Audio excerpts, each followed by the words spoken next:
welcome into the Sports Memo betting podcast for February 20th, college basketball edition. We're going over the Wednesday night card with Matt Josephs at Mid-Major Matt on Twitter. Matt, welcome into the podcast. How are you? Good. How you doing? I'm doing good. And Matt, you joined Sports Memo, about a month ago? I believe this is your first time on the podcast. We got you all set up, so excited to get your opinions here. And just so everyone knows, Matt is out of Richmond, Virginia. He's been in the business for quite a while on the radio there on the East Coast in Virginia area. Matt, do you mind just telling the listeners a little bit about yourself and the history in your more recent life? Yeah, I'm a guy who's done sports betting, as you said, for a while, and I was trying to find a niche and an angle, and certainly there are a lot of handicappers out there who specialize in the big games, the TV games. They'll talk to you about Duke and North Carolina and stuff like that. So I decided to kind of make my angle be the mid-major guy, the Missouri Valley, the AAC, the conferences that you may just look at in passing, but really there's value in some of these other conferences because I feel like I know it a little bit better than a lot of other people, and sometimes maybe Vegas doesn't spend as much time on some of those lines. It makes a lot of sense, and there's just not as many eyeballs on it, and it makes for a more inefficient market. I have that kind of philosophy when it comes to college football and college basketball. I'm sure that there's a lot of value there in the smaller markets. You got a game going tonight in the AAC, also the Summit and the Mountain West, all up at sportsmemo.com, guys. And we got his package. It's a 3-pack discounted at sportsmemo.com. Matt, let's start off the top of the card here. This isn't so much a small conference, actually one of the stronger conferences, the ACC. We got Louisville, Syracuse, 133 the total. And Syracuse, it looks like laying 2 pretty much across the board. We got a 1.5 out there at South Point, but the majority of books at 2. This one, Syracuse is the home team. How would you look to bet this ACC matchup, Matt? So I'll start this off by saying I'm a jaded Syracuse alum. We're 17-8, but I don't think we're a very good 17-8. And of course, usually by this time, Syracuse is on the bubble, and Joe Lunardi hates us and everything. I think the reason why the line is the way it is because Louisville people have seen the last couple games the way Louisville's been. You saw the Duke game; that was a public disaster for Louisville. They were up as much as 22. They allowed Duke to come all the way back and win the game at 71-69. So everybody's like, okay, maybe that's a blip on the radar, but then the next game they show a little hangover against Clemson at home. They get a lead, I believe, as much as 8, and then they nearly cough that away with a block at the buzzer to prevent them from losing 56-55. This is a team that's lost 3 of their last 5. They've got Virginia coming up this weekend, but I'm just not fully convinced about this Syracuse team. They've had extra time off to prepare for this game, but there's just something wrong with the offense. When you have the likes of Battle and Brissett and Hughes and some of the other guys who contribute, your offense should be doing better than the way Syracuse is. They're 12-4 at home. They're allowing 59.4 points per game at home, but that was also because of a lot of cupcakes towards the beginning of the season. That'll help skew the numbers. Louisville has the 3-point shooters that can break this zone. Ryan McMahon, while he's only shooting 37%, he's capable of being really hot.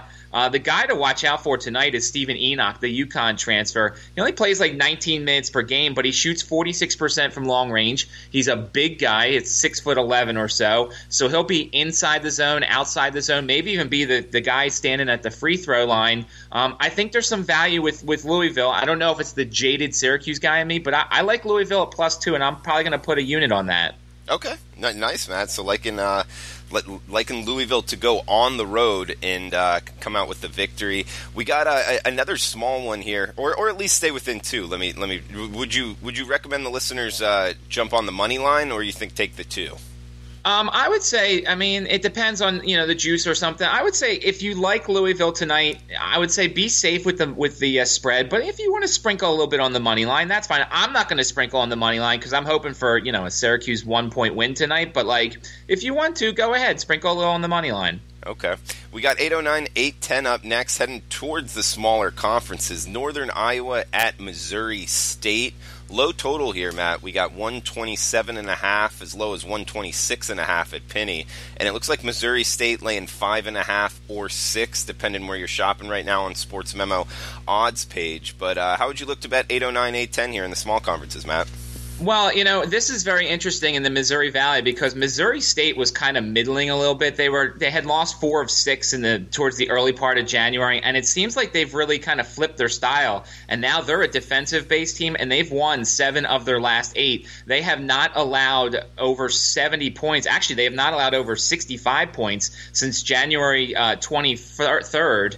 They beat Loyola Chicago twice. They actually went into Loyola Chicago last time out and picked up a 65-61 win as a 7-point underdog. They shot 63.2% in that game. They allowed Loyola Chicago to shoot almost 60% themselves and still came out with the victory. So maybe there's a little bit of a hangover effect. Northern Iowa has been an interesting team. Whenever we look at Northern Iowa, we're thinking of a defensive squad. Well, they're actually starting to score a little bit more. They've put up 70 points or more in 4 straight games.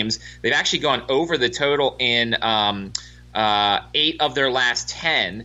Their defense has been a little bit leaky. I'm not necessarily going to play this game, but I think if either one of these teams makes the NCAA tournament, they're capable potentially of winning a game, especially Missouri State. Whenever you've got a team that's going to keep you down in terms of scoring, and they've got Tulio Da Silva, who's pretty good. He's missed a couple games this year. Keandre Cook, Jared Dixon. There's some guys on this team that are really good. Missouri State's a team that you should probably watch because now's the time that you should start looking for potential upset teams come NCAA tournament time, and I think Missouri State could be one of those. So you like them mainly because what their talent is comparable to the bigger conferences, or what would you like the way that they play defense, kind of their mold? What makes you really like Missouri State? I think Missouri State's going to frustrate some teams because they play defense. And it's funny because they've just flipped the switch because they weren't known as a defensive team earlier this season. I mean, if you look at some of those scores, they allowed 101 at Oregon State. They allowed 82 to Valparaiso January 5th at home. And then whatever the coaching staff did, it just flipped the switch. And now they're kind of playing a slower game. They're not allowing a ton of points. They're a team that's going to keep themselves in the contest. Look at all the unders they've had. They've had just 2 overs since January 8th. So if you can play defense and you can keep yourself in any contest and not be afraid of anybody, then I think that's a team to watch come March. Man, good stat there. 2 overs since January 8th. Under machine there in Missouri State. Interesting to see if it continues. We got 7-8-3, 7-8-4 up next towards the top of the card here. Rutgers at Michigan State. 137.5 the total, seeing mostly across the board. The Sparties laying 16-17, a lot of 16.5s out there depending where you're shopping. Michigan State's got a bunch of injuries here mid-major, Matt. We got Rutgers. They've been up and down all season long, not really a good team, but you're catching a big number here with the Scarlet Knights. How would you look to bet this Big Ten matchup, man? This is a hold your nose type game, and this is one of those ones that if you need to play something early because there's a couple 6:30 games on the East Coast, I think this is a good spot for Rutgers. You've got a Scarlet Knight team that's starting to play a little bit better. Yes, they're 12-13, so that's an ugly number, and I'm not going to offend our Rutgers listeners too much, but they're not exactly a bastion of athletics lately. They've lost 4 of their last 5, but they've covered 3 straight, have a win at Northwestern, have a win at Penn State, so they're not going to necessarily be too intimidated by this. They also have some other road wins as well this year, but this is a team that's playing better. They won back in November at Miami. Ever since Eugene Omiori came back, he's missed a couple games this year, but he's kind of that presence inside that Rutgers needs. As you mentioned, Michigan State's got a couple of injuries. Nick Ward and the Langford kid are not going to play tonight. And Michigan State's got that dreaded look-ahead spot that we potentially see with some of these big schools. Round 1 with the team in Ann Arbor coming up on Saturday, actually this weekend. So maybe Michigan State's got one eye looking ahead, and Rutgers can keep it close. Ironically, if you look last year, Michigan State was a 22-point favorite at home in this game. They only won 76-72 in a game that was close throughout. These two already played in Piscataway, 78-67 Michigan State, but it was only a 2-point game at halftime. I think if you can stomach it, consider taking Rutgers plus the points today and hope that Michigan State's got one eye looking forward to this weekend. Man, that's a great breakdown, Matt. I mean, it's situational spot. It's all over Rutgers. And you bring up the point of their past matchups and it only being a 2-point game at halftime. That's a great pull right there because a lot of people just look at the final scores. So it might be some value in that. And also, what would you say the last time they played in Michigan State? So that would be last year. Is that correct? Yeah, January of 2018, it was a 76-72 game as a 22-point favorite, and Rutgers kept it close throughout the game. I don't remember exactly, but they may have actually had a lead at some point in that one as well. Yeah, no, that's a great poll. How much do you factor in, last year's results to this year, and overall in college basketball, not just to Rutgers, Michigan State? I think sometimes teams have others' numbers. There's matchups that benefit a team. Maybe somebody plays zone, and year after year they've got the shooters to bust a zone. Or, I'll look at it. It won't be the end-all, be-all. It'll be just a list of the factors that I look at, because one factor is not going to consider my plays either way, but it's just something to look at the first time they met. Sometimes we're going to see that, Michigan State haven't played yet this year. Duke, North Carolina haven't played yet this year. So sometimes you have to look at last year just to get an idea. I know the personnel is different, but just to get an idea of what the two teams' history is. Okay. Good stuff there, Matt. Follow Matt on Twitter at MidMajorMatt. He's new to Sportsmemo, so to speak. Been with us a couple months and doing a good job there, hitting his groove of late. The last 10 days, catching some wins here in the college basketball betting market. He's got a 3-pack up at sportsmemo.com. Discounted for the 3 plays, so check that out. We also got a coupon code for the podcast to take an extra $10 off of his 3-pack. If you just use Matt10 at checkout, it will take $10 off of his 3-pack, which is already discounted. So a great deal there at sportsmemo.com for mid-major Matt's play. We got 799-800 Fordham at Richmond, 138 the total. Another small market game here, Matt. Tell us about Fordham Richmond with the Spiders laying 7 at home. Yeah, being in the Richmond area, I'm very familiar with the Spiders, and this is an interesting game in terms of Richmond's kind of a middling team when it comes to their 10 and 15, but they're really efficient on offense. They shoot nearly 48% from the field.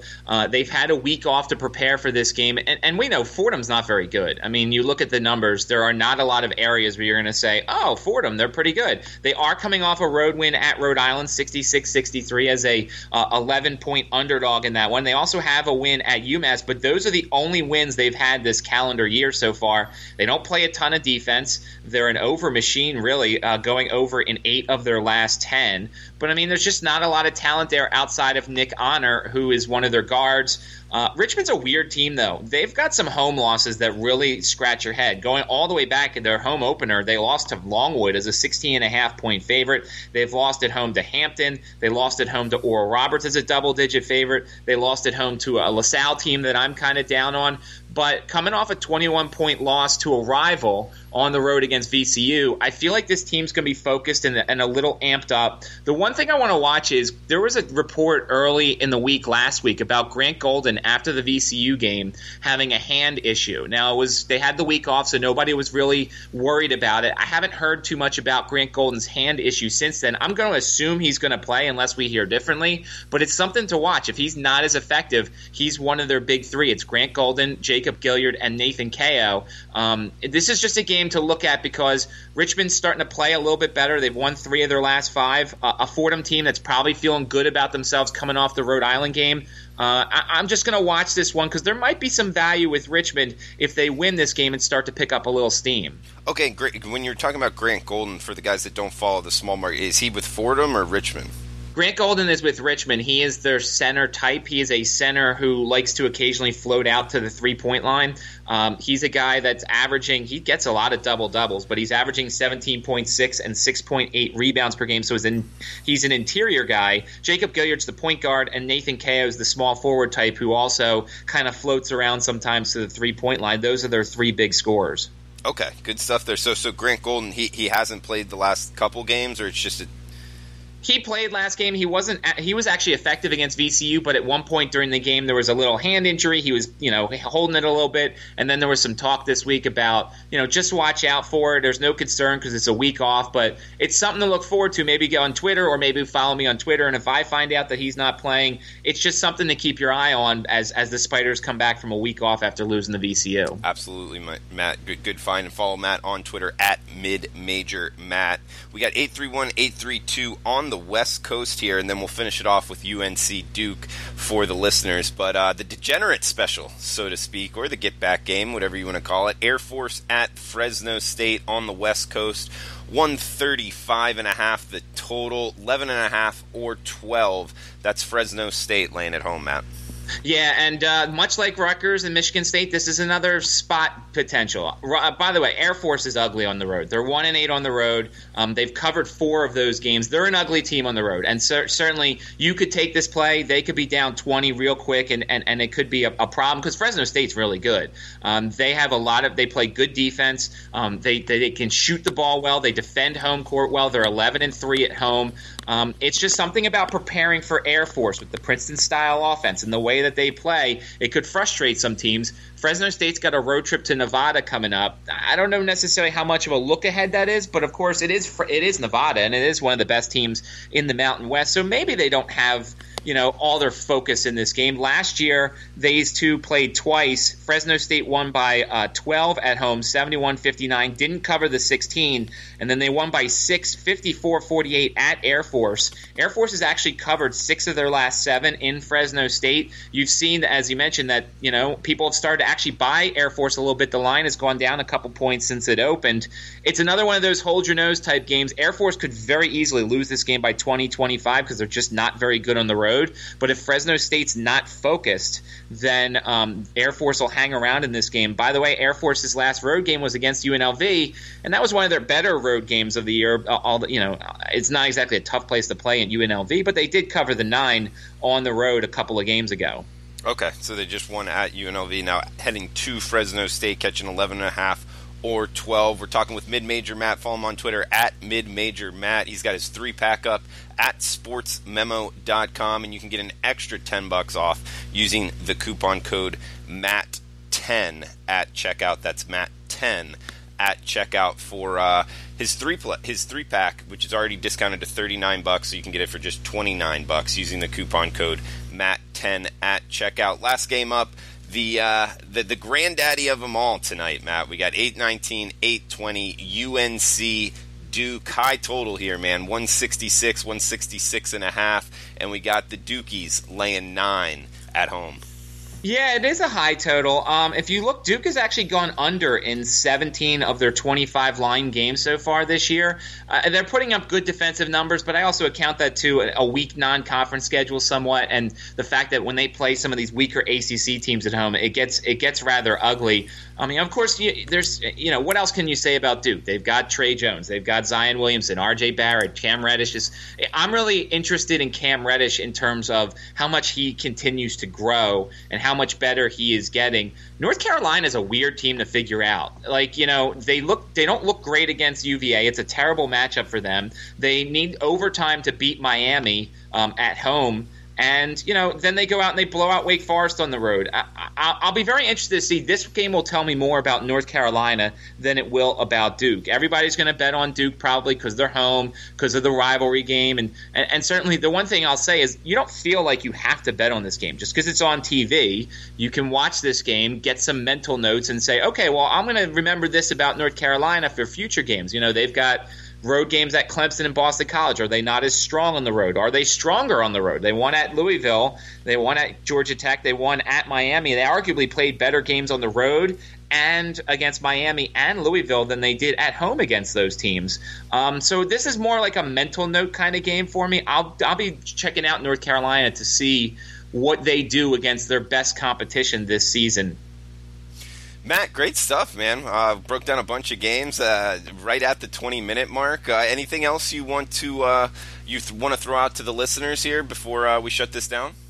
No, I mean, other than, sometimes those games between teams you've never heard of, sometimes there's some value there, so I wouldn't skip over them when handicapping your card on a day-to-day basis. What about this, Matt? And guys, you can follow him on Twitter at MidMajorMatt. He's got his 3-pack up at sportsmemo.com, and the coupon code MATT10 gives it to you for $10 extra off. But, you're right there in the Richmond, Virginia area. You're in the radio business, right? Yes. Okay. Do you find an advantage of being in that area? There's a lot of colleges there, starting to kind of flirt with being in the Northeast as far as information and in that helping you with an advantage in the betting markets. I think so. I talk to a lot of the play-by-play people and in conferences like in the A10 and somewhat in the ACC, and it gives me a little bit of information. Nobody really shares inside stuff with me for the most part because they know what I do in terms of handicapping, so they don't want that stuff getting out. But yeah, I feel like I have a lot more information about the A10 games and have people I can turn to and ask like, hey, what do you think about this? And having a team like VCU in my backyard, and I was at the game last night for VCU and Rhode Island.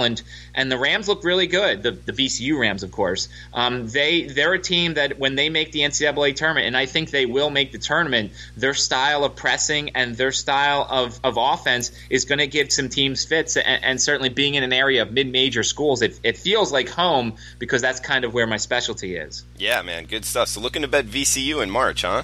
Yeah, I think so. Depending upon if you can find a team that doesn't like being pressed, if you can find a team that gets frustrated by long possessions defensively, VCU has the pieces, and Mike Rhodes has been very good this year coaching this team up as they continue to grow. Plus, they're rather deep. They can go 8, 9, 10 deep, and that's something to watch out for, especially on those quick turnarounds Thursday, Saturday in the NCAA tournament. Man, I love it, especially, if you go against a team that makes it in with maybe their weak point being the guards, right? Exactly, yeah, and weak guards and inside guys. Marcus Santos Silva has taken a massive leap from last year, and when you have a viable guy inside, that makes you a whole lot tougher come March. Man, great stuff, Matt. We'll definitely have you on again, hopefully next week. Guys, follow him on Twitter at MidMajorMatt. He's got his 3-pack up at sportsmemo.com, and using the coupon code MATT10, that's MATT10 at checkout, you'll get it for an extra $10 off at sportsmemo.com. Thanks for tuning in. Best of luck with your bets. We'll talk with you tomorrow.